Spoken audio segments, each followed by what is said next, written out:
Hello everyone, this is doctor Sachin Doi और आज जो टॉपिक अपन इस लेक्चर में कवर करने जा रहे हैं वो है थर्मोडायनेमिक्स।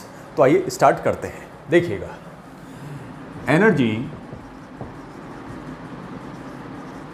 कई टाइप की हो सकती है, जैसे कि solar energy, nuclear energy,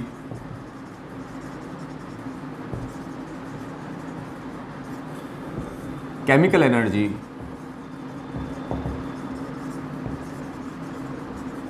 etcetera. कई और टाइप की एनर्जीज भी हो सकती है।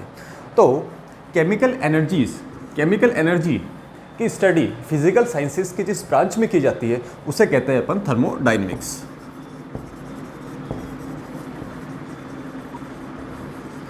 थर्मोडायनेमिक्स भी तीन टाइप की होती है। देखिएगा कौन कौन सी टाइप की होती है। Classical thermodynamics, statistical thermodynamics and thermochemistry.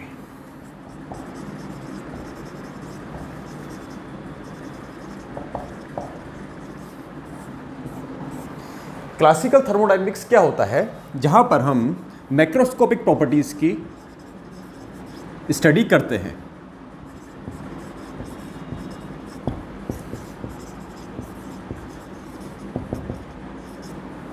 Statistical thermodynamics के अंदर अपन माइक्रोस्कोपिक प्रॉपर्टीज की स्टडी करते हैं। क्लियर? और थर्मोकेमिस्ट्री में हम केमिकल रिएक्शंस की स्टडी करते हैं।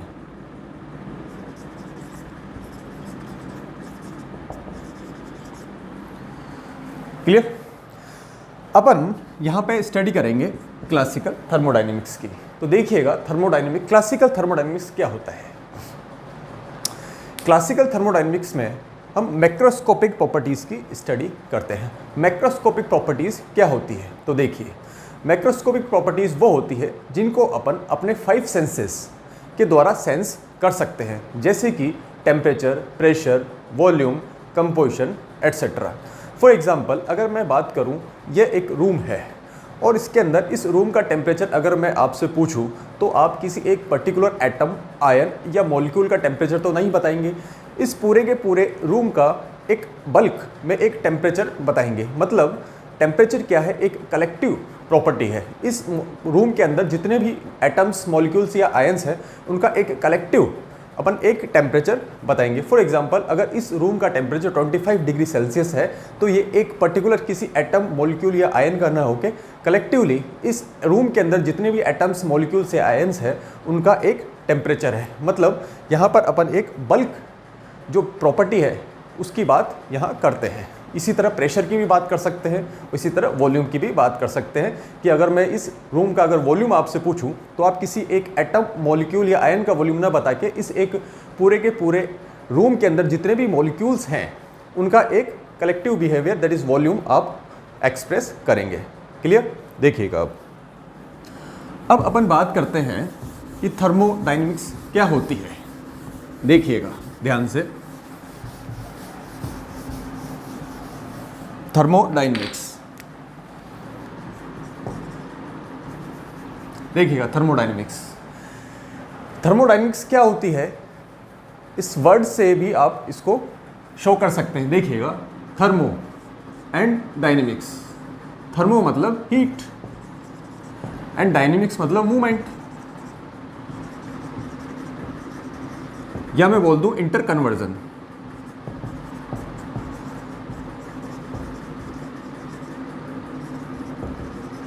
ठीक है? हीट या एनर्जी। हीट क्या है? एक तरह की एनर्जी। क्लियर? एनर्जी क्या क्या हो सकती है?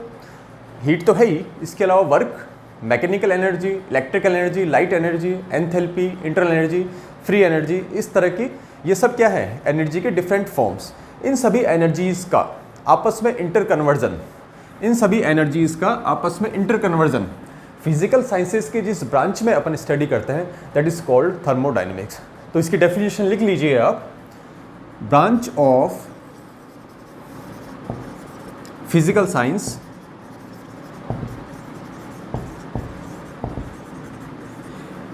in which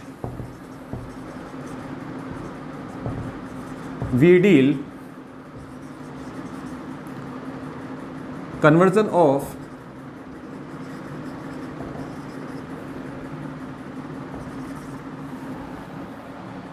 हीट, या मैं कह दूं मूवमेंट या फ्लो एप्रोप्रिएट वर्ड है, branch of physical science in which we deal flow of heat between system and surrounding,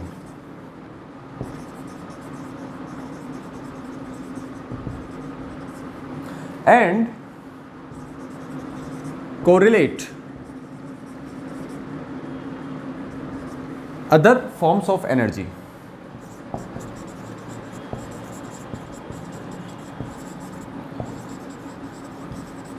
other forms of energy क्या होती है? Enthalpy, internal energy,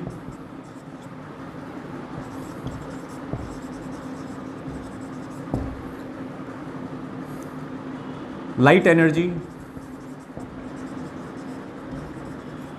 free energy,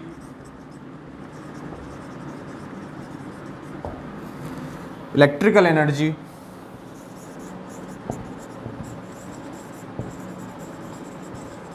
etcetera.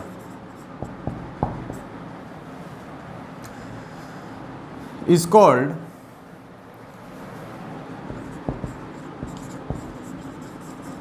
thermodynamics.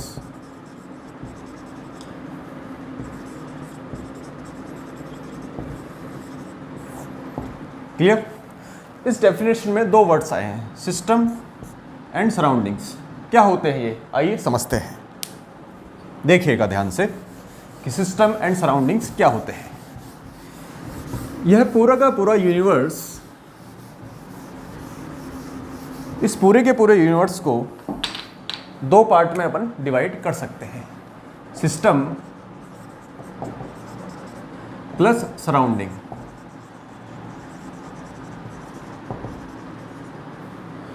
Is equal to universe. Clear? System क्या होता है? इस universe का वो part जो अपने डायरेक्ट इन्वेस्टिगेशन के अंडर है, मतलब जिसकी अपन स्टडी कर रहे हैं, वो कहलाएगा आपका सिस्टम. सिस्टम के अलावा यूनिवर्स का जो पार्ट बचा हुआ है उसको कहेंगे अपन surrounding system, which is under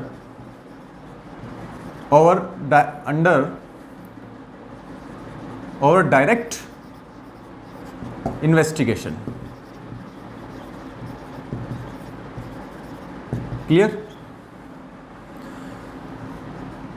not under our direct investigation.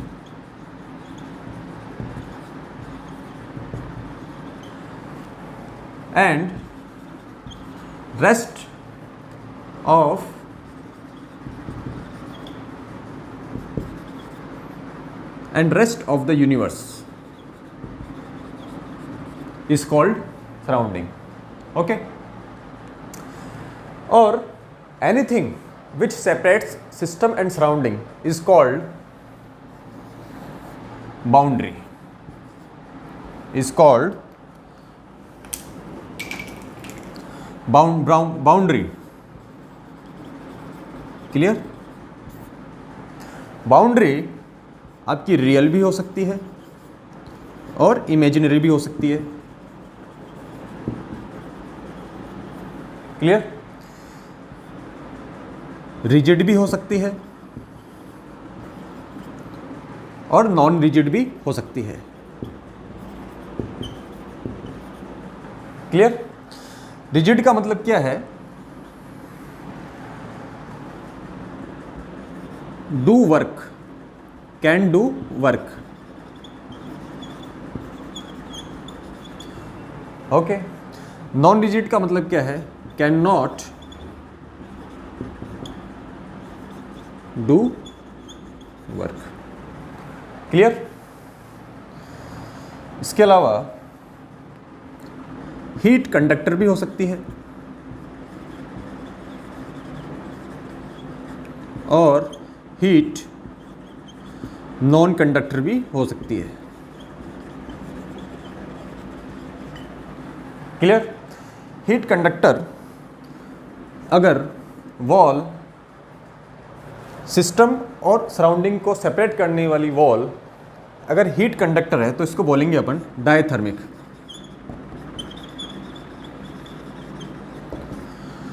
और अगर वॉल नॉन कंडक्टर है तो इसको बोलेंगे अपन एडियाबैटिक।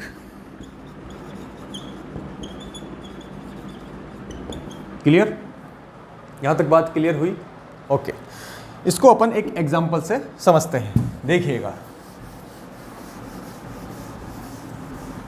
इसको अपन एक एग्जांपल से समझेंगे कि सिस्टम क्या होता है, बाउंड्री क्या होता है और सराउंडिंग क्या होता है। देखिएगा, ध्यान से देखिएगा।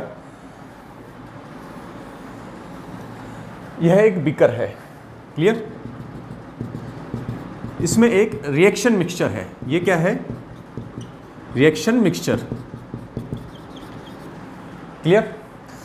मैं इसको हीट कर रहा हूं। Clear?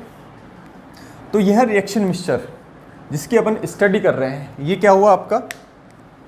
System. Clear?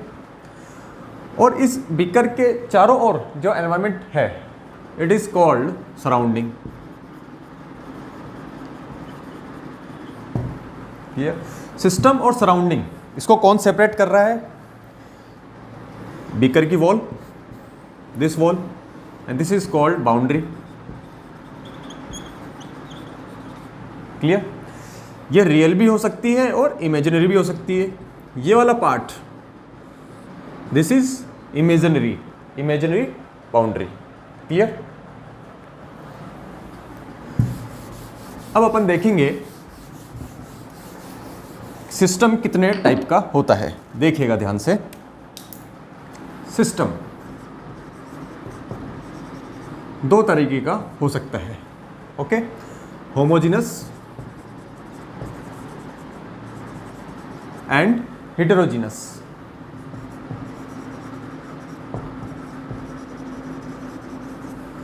Homogeneous means where there is only one phase. Heterogeneous means where there is more than one phase. Clear?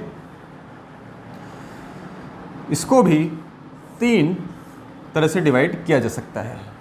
जब भी अपन कोई क्लासिफिकेशन करते हैं तो ये बताना जरूरी होता है कि किस बेसिस पे आपने ये क्लासिफिकेशन किया है। तो अपन ने ये क्लासिफिकेशन किया है on the basis of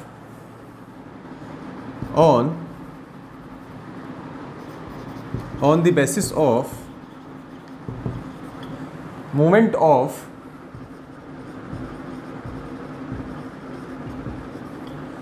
of mass, या क्या दूं, matter, and energy. Energy heat के फॉर्म में भी हो सकती है या वर्क के फॉर्म में भी हो सकती है। On the basis of movement of mass and energy, heterogeneous systems को आप तीन तरह से डिवाइड कर सकते हैं: open, closed end isolated.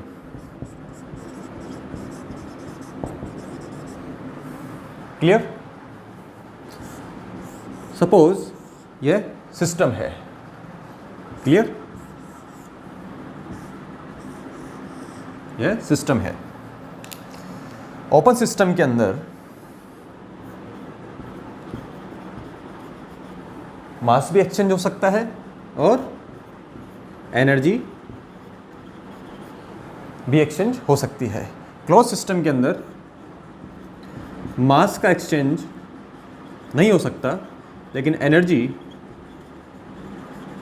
Exchange हो सकती है। एडियाबैटिक के अंदर न तो मास का एक्सचेंज हो पाएगा और न ही एनर्जी का एक्सचेंज हो सकता है। क्लियर? अब एक एक सिस्टम को अपन डिटेल में उदाहरण सहित समझेंगे। देखिएगा ध्यान से, कौन कौन से उदाहरण हैं जो कि ओपन के हैं, जो क्लोज्ड के हैं और जो एडियाबेटिक सिस्टम के हैं। देखिएगा ध्यान से। देखिए, ओपन सिस्टम,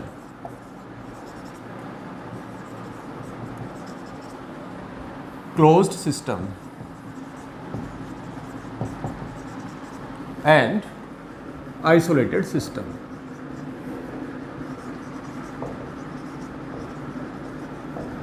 ध्यान से समझिएगा, बहुत इजी है। देखिएगा ध्यान से। सपोज ये बीकर है और इसमें अपना सिस्टम है, या बोल दो कोई रिएक्शन मिक्सचर है। ठीक है, अपन ने इसको हीट किया। वॉल हीट की कंडक्टर है।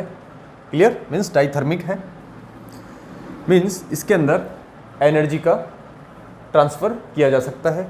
और क्योंकि ये ओपन है तो जो भी रिएक्शन मिक्सचर है वो बाहर एनवायरनमेंट में, या मैं बोल दूँ सराउंडिंग्स में जा सकता है। क्लियर? इसका एग्जांपल आप देखिए, कैल्शियम कार्बोनेट सॉलिड होता है। इसको अगर अपन हीट करें एक ओपन कंटेनर के अंदर, ध्यान रखिएगा कंटेनर ओपन है, तो कैल्शियम ऑक्साइड बनेगा प्लस कार्बन डाइऑक्साइड गैस निकलेगी। क्लियर? CO2 गैस सराउंडिंग्स में जा सकती है। और अपन ने क्योंकि इसको हीट किया है, ये बर्नर है, इसको हीट किया है और हीट इस सिस्टम के अंदर जा सकती है, एंटर कर सकती है, क्योंकि वॉल आपकी कंडक्टर है, दैट इज डाइथर्मिक है। इसलिए मतलब यहाँ पे एनर्जी एंड मास दोनों का ट्रांसफ़र हो सकता है। इसलिए ये सिस्टम कैसा है? ओपन। और जो CO2 गैस है वो क्योंकि एनवायरनमेंट में जा रही है, ठीक है, इसलिए सिस्टम और सराउंडिंग के बीच में मास का भी एक्सचेंज हो पा रहा है, इसलिए ये सिस्टम है आपका ओपन। अगर इसी रिएक्शन को मैं एक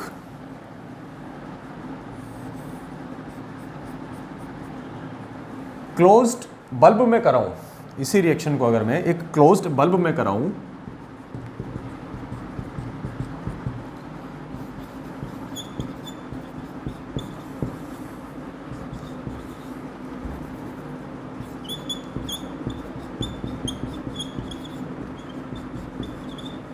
क्योंकि यह बल्ब या ये कंटेनर क्लोज्ड है, इसका मतलब जो CO2 गैस बनेगी वो सराउंडिंग में नहीं जा सकती, इसका मतलब मास का ट्रांसफ़र नहीं हो पा रहा। लेकिन वॉल इसकी कंडक्टर है, इसलिए एनर्जी का ट्रांसफ़र हो पा रहा है, इसलिए ये सिस्टम आपका कैसा होगा?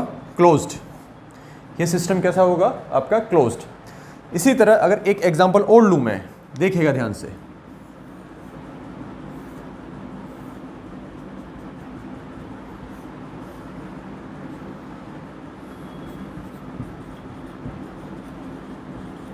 यह है आपका पिस्टन, ठीक है।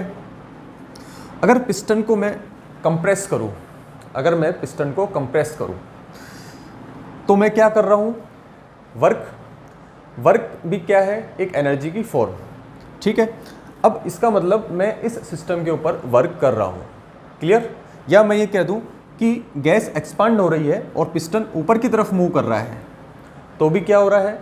वर्क हो रहा है। वर्क कौन कर रहा है? सिस्टम, ठीक है। मतलब एनर्जी का एक्सचेंज हो रहा है, लेकिन कोई मास का एक्सचेंज नहीं हो पा रहा है। एनर्जी का एक्सचेंज हो रहा है लेकिन मास का एक्सचेंज नहीं हो रहा है। इसलिए मूवमेंट ऑफ पिस्टन, ये भी किसका एग्जांपल है? एक क्लोज्ड सिस्टम का, क्लियर। लेकिन अगर ये बीकर है और इसकी वॉल नॉन कंडक्टर वॉल, कैसी है इसकी वॉल? नॉन कंडक्टर, मीन्स कैसी है? Adiabatic wall. कैसी वॉल है? Adiabatic wall. मीन्स क्लोज्ड भी है और एडियाबेटिक भी है। इसका मतलब ना तो एनर्जी का ट्रांसफ़र किया जा सकता है और न मास का एक्सचेंज किया जा सकता है। तो इस तरह के एग्जांपल्स, जैसे कि आप बात करें थर्मस की, थर्मस में अगर आप कोई भी गर्म चीज़ रखते हैं तो काफ़ी लंबे समय तक, और अगर आइडियल थर्मस की बात करें जिसमें कि एनर्जी का एक्सचेंज न हो, तो वो हमेशा ही उसके अंदर क्या होगा, गर्म ही रहेगा। लेकिन ऐसा आइडियल नहीं बनाए, लेकिन अपन थर्मस को क्लोज टू आइसोलेटेड सिस्टम के मान सकते हैं। क्लियर? अब कुछ स्टेटमेंट्स हैं, आप उनको देखिएगा, ध्यान से देखिएगा। कुछ स्टेटमेंट्स हैं, ध्यान से देखिएगा।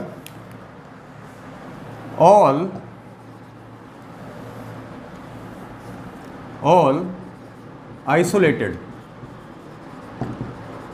systems are adiabatic.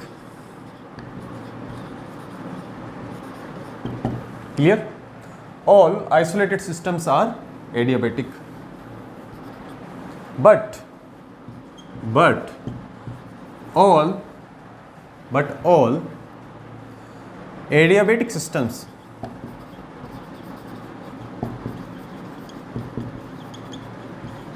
are not isolated. सही बात है, देखिएगा आप। Only closed adiabatic systems are isolated. देखिएगा, क्लोज्ड बोलते ही मास का एक्सचेंज कैंसिल, एडियाबेटिक बोलते ही एनर्जी का एक्सचेंज कैंसिल। मतलब only closed adiabatic systems are isolated. Clear? तो ये बात हुई कि सिस्टम्स कितने टाइप के होते हैं, क्लियर, और उनकी क्या क्या प्रॉपर्टीज़ होती हैं। Thank you.